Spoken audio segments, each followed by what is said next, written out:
Hello, South High School. Hi, the library ladies are back. Here we are. What's our theme today? Ooh, today we are going to do books that were published before 2015. Old. Books that are old. Oldish. Oldish. That we think still are worth checking out. So I'm going to start with my first choice. I don't remember what year I read this in, but it was published, I believe, in 2009. Let me double check on that. 2009.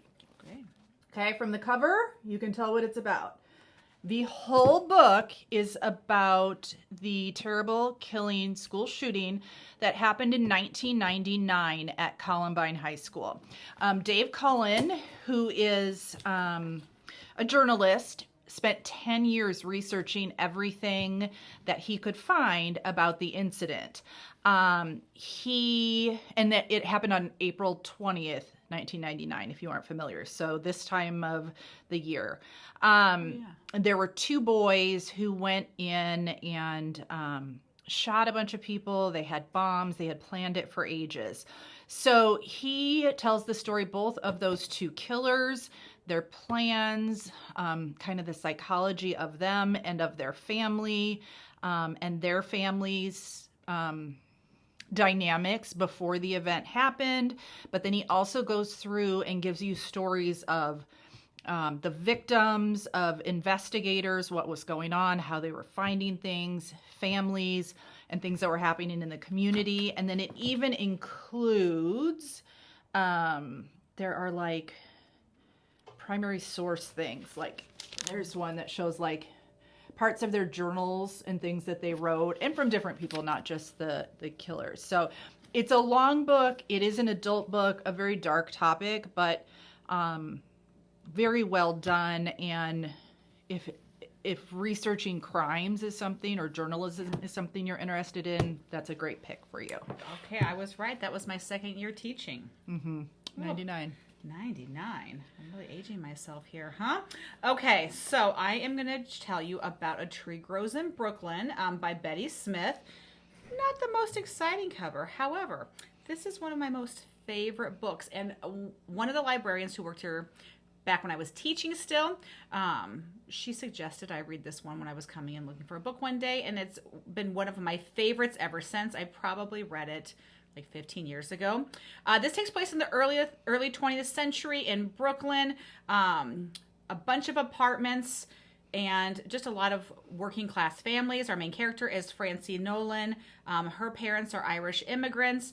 Mom works super, super hard. And dad works as a piano player and a waiter, I believe. And he's a real good time guy, but he is an alcoholic, and so he drinks up all the money. Mom really tries to keep things together.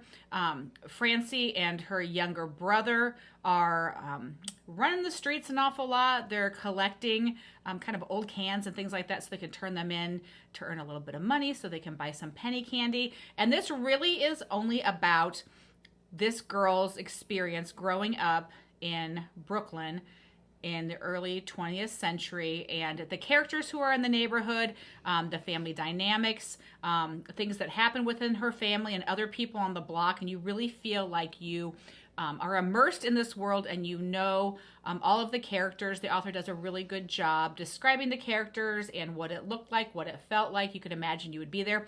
And I still think about the main character, Francie Nolan, like even today. She really just stuck with me, and I feel like even though this was written a long time ago, this one was published in 1943. Wow.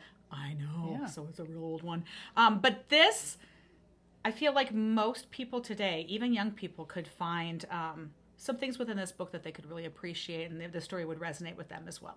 So that's my fiction pick. I think a read along with that would also be Brownstone that we just did with book club. I don't know if we have a copy of that behind us. It's a graphic, We did it for book club just not too long ago. It's a graphic novel, takes place in Brooklyn. The community that they talk about in some of these is fantastic. See some definite similarities there. Okay, my next one is in the green stickered section, which makes it sci-fi fantasy. But this is a, I guess, like republication with a new cover of a book that's been out since 2011. It takes place in Prague, which is very interesting. So Carew is 17. She is a girl who was raised, keep in mind, this is a sci-fi fantasy, by the Chimerea, who work in a trans-dimensional place that is somewhere between Earth and a place called Eretz, another dimension. So the story begins with Carew, who's been raised by these people, having to kind of pay debts to them through having to find human and animal teeth to bring to them. They are low on teeth. What are they doing? What do they use these for? Okay. It turns into a story of like good versus evil, angels versus demon that Carew kind of gets caught up in. We kind of think she's human, but then also you see how it's the blue right here. She literally has hair that grows out blue. So we start to find out too, like what maybe her background would be. Because she's able to move through these portals and like go from Prague to like Paris by traveling through a portal. She has tattoos on her hand. This author does a great job of like world building and explaining who these characters are, what they look like. She uses angels and demons, but it's not like the angels are good and the demons are bad. So you kind of have to kind of flesh that out by what she tells you about the characters. There is also kind of a Romeo and Juliet star-crossed lovers with maybe an angel, maybe a demon with Carew and one of the other characters. So I read this probably in 2011 or 2012, and obviously if they're coming out with new covers of it now, this one has really stood the test of time, and it is a series, but even if you wanted to read just book one, it's worth a shot. Okay, that one sounds kind of interesting. It really was. I still want to know what the teeth are about, though. I know. Oh, all right. So this one is called The Family Romanov by Candace Fleming. This is nonfiction. It's a book about the Romanov family. I don't know if you're familiar with them. I've had a lifelong fascination with the Romanovs. They were the last Tsar and Tsarina, Nicholas II and his wife, Alexandra. So, like, last emperor or empress of Russia before the Russian Revolution. And Nicholas is deposed, and his whole family is taken to a cellar. This is not a spoiler. Everybody knows this. Taken to a cellar and murdered. And there were over, I think they said 1,000 gunshots. So that seems like a little overkill. The children were killed. Everybody was killed. And you wonder, okay, so like what's everybody so mad about? Well, that's what this whole book is about. It's told from two different perspectives. It tells all about the very opulent, very rich, fancy life that the very small percentage, like the aristocrats, how they lived. And they had like a winter palace, a summer palace. There's gold on the walls. I mean, they lived this incredibly opulent life.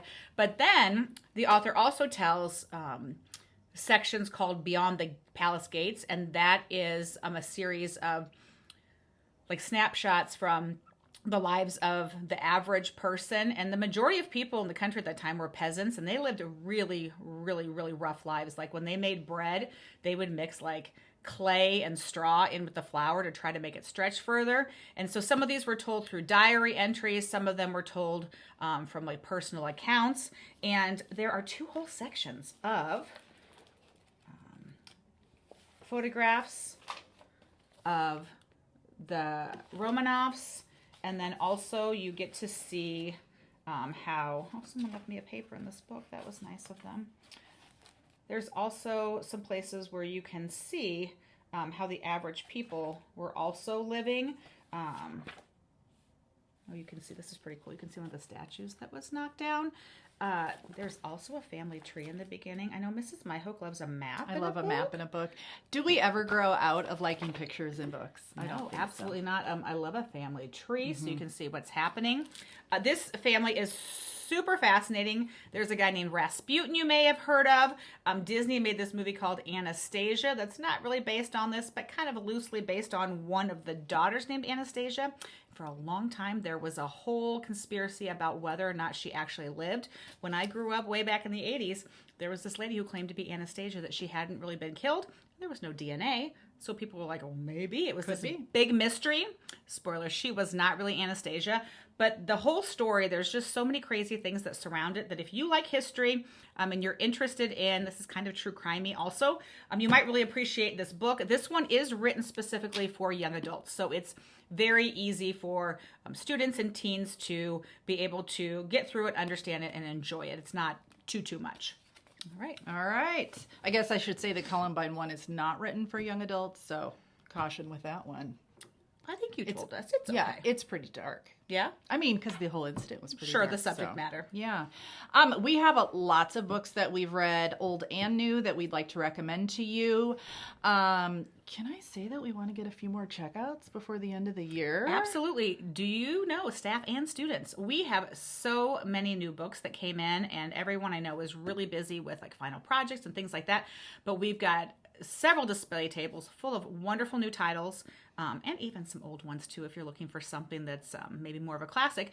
But we would love for you to come in and do some checkouts. So yeah, we want to beat those other schools. Let's be honest. Definitely. Check out some books. Do you guys know that like we're kind of like... We're competitive. In competition with the other libraries. So we want to make sure we beat those other schools. We know that our students are great readers. So get in here. Come on in. Check out a book. Yeah. We'd love to see you at lunchtime, before school, after school. Teachers, bring your classes in, please. All right. See you, everyone. Thanks for watching. Bye.